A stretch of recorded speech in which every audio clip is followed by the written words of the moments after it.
આમ તો મારા ફાધર આરએસએસ ભારતીય જનતા પાર્ટીના જૂના પાયાના કાર્યકર.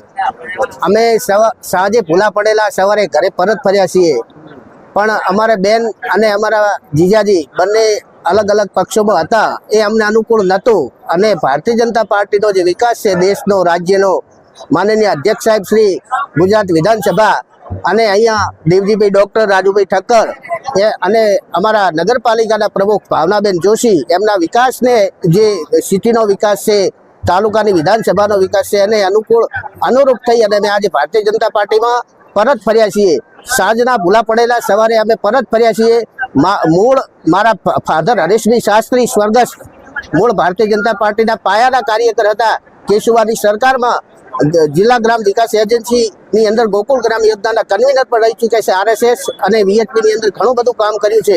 તો એમના આત્માને પણ એવું થાય કે આજે હું જ્યાં છું અને મારા નેચે જે સંતાનો અહીંયા છે પૃથ્વી ઉપર, એ જે છે તે બરોબર છે, એવા એમના આત્માને પણ શાંતિ મળે, એને લઈ અને અમે અનેક અહીંયા સંગઠનના હોદ્દેદારોને સહકાર આપવા માટે અને વોર્ડ નંબર 2 ની પેટા ચૂંટણીને રતિલાલભાઈના ગંડાને વિજય બનાવવા માટે અમે તન મન ધનથી ભારતીય જનતા પાર્ટીની સાથે જોડાયા છીએ.